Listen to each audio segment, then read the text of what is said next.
If I make enough content, clients will come. Well, how is that working for you so far? Because for the longest time, that strategy just did not cut it out for me.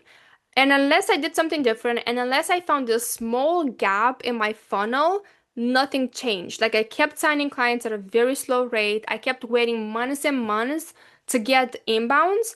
So in today's video, I want to show you that little gap that I'm pretty sure you also have in your funnel that's going to make a significant change on how fast you sign clients and how many more yeses you get if you use this one thing. So the average funnel that we know of looks like this. Like you have your reader, which is this purple little dot. You have your content, so the reader is just like consuming your content for weeks, months, even years. And at one point, you're asking them, hey, do you want to buy my thing? So your thing is like your high ticket program, your coaching, which can be 4K, can be 5K, can be 6K. So you're asking them to, hey, do you want to buy this stuff? But the problem is that this ask is actually huge. It might not look huge for us because we think that our marketing is great and look how much content we're putting out there and look how much trust we're building, which actually is it's an understatement of how much more trust and evidence and familiarity and conviction we need to build for them to say yes. So the problem is not your content. That's why if you try to fill and to pump more content, it doesn't really seem to solve the problem, right? It's actually right here. It's literally in the middle. And it's all about trust. And that's what I want to break down today of three proven ways to build trust and three things that you absolutely need to build to get way more clients and to get clients way more easier, right? After we've monetized a bunch of audiences, like starting from like 100 to 100K followers, the fastest way we monetized is by using these three things. And it starts with you understanding how trust is built. It's literally measured in minutes, not in impressions. So that means how much time does someone spend reading or even watching your stuff, but specifically you giving value, solving problems, diagnosing problems, they them seeing you and your philosophy and your principle and how you see the market and what influences you to make decisions and all that good stuff. So basically, how much time do they spend with you, right? And one example I like to give is of famous people who say when fans come to them, they say like, "Oh, they talk to me like they're my best friend, like they know everything about me," and I'm just there like, "Oh, you're talking to me like we've known each other for years, but I don't know you, but you seem to know everything about me," and that's what actually builds a buyer. Like they need to know everything about you. They need to consume everything, and the more they do, the easier it is to get that one yes. Okay, so what is the first thing? The first thing you can put, and we'll put them like as an extra step, is resources. So a resource can be you writing a Google Doc or a Notion or even filming a YouTube video breaking down like a whiteboard, right? And you helping them solve either like one problem that you know they have or helping them get a big outcome, right? So a resource is basically, hey, I built this thing, give me your email and I'll send it to you. So you basically collect contacts or their email. You're building your email list. That's what contacts are basically are. So there's two parts to it.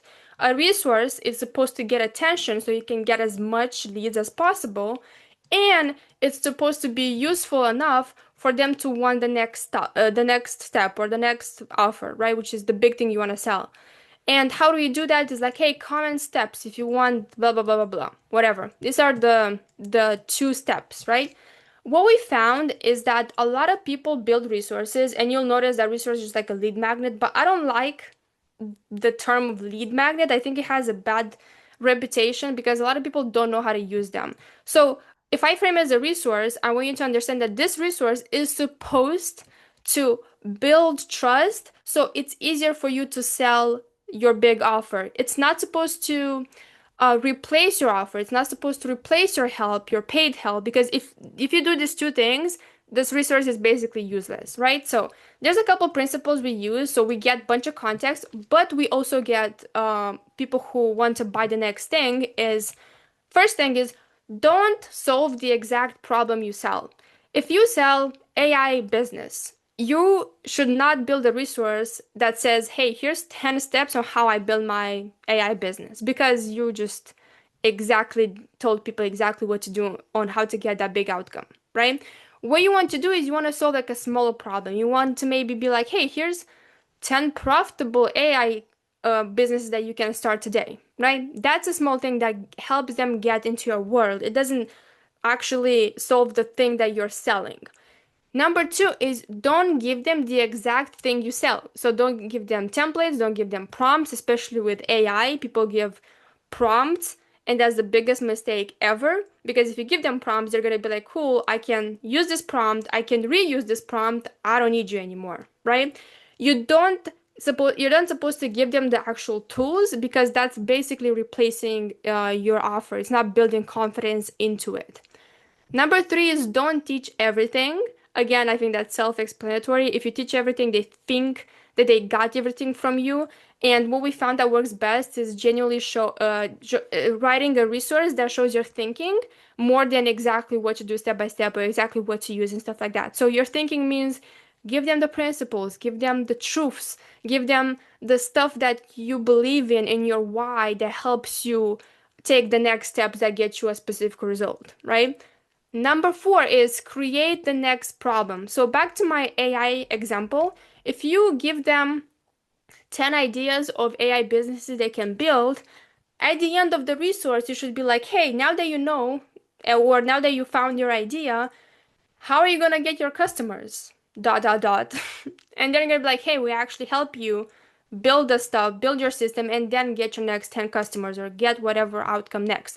So what a lot of these resources or like lead magnets are not doing is they're not creating the next problem, right? Create the next problem, and then that's the best way to prime your offer and to put your offer there to be like, oh my God, this makes total sense why I should ask for details or book a call or whatever you have there.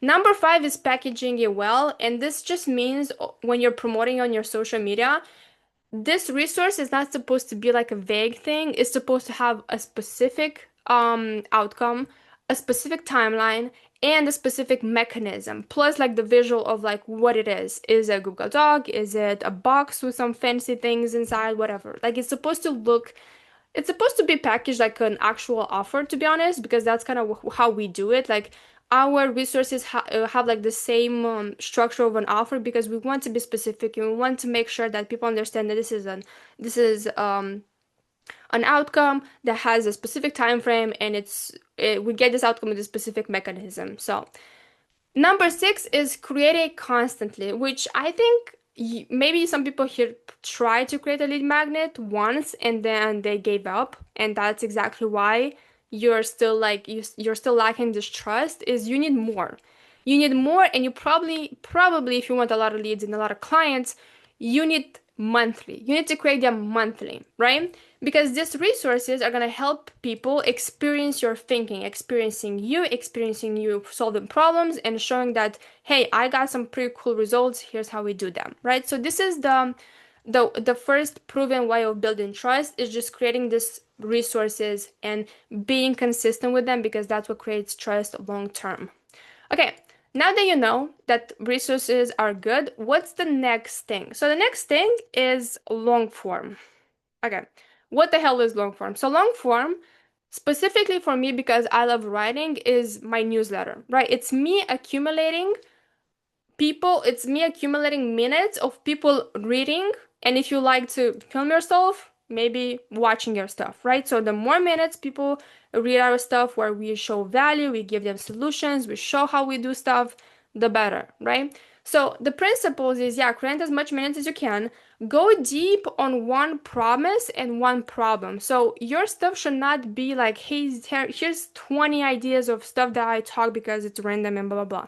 No, everything should lead to one big promise, right? Like, for example, me, I help people write on social media to grow their clients, right? To grow their business with clients. That's all I care about. So all my content eventually leads back to this big promise.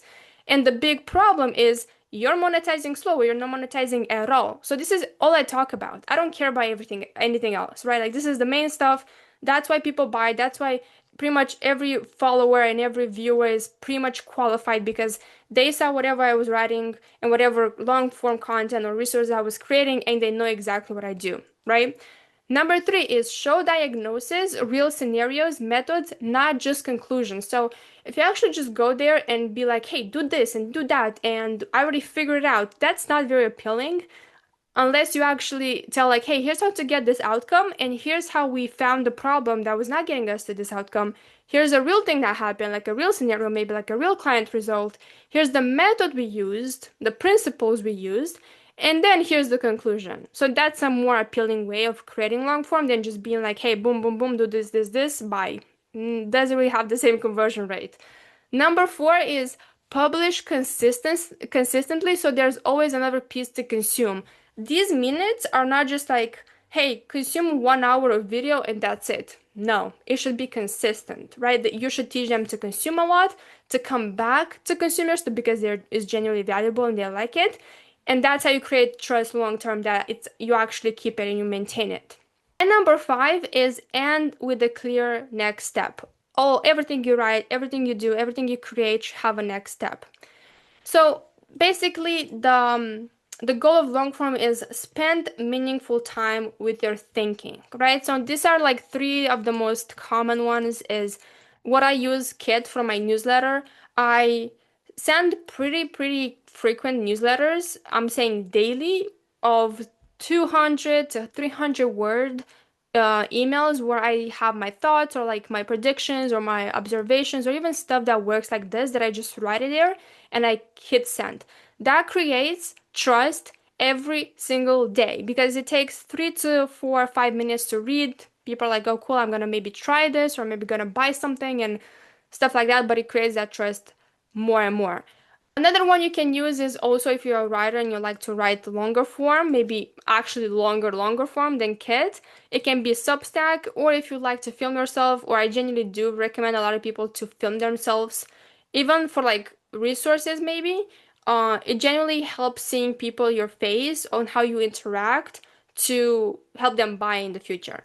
But yeah, this is what long form is, and it's super valuable.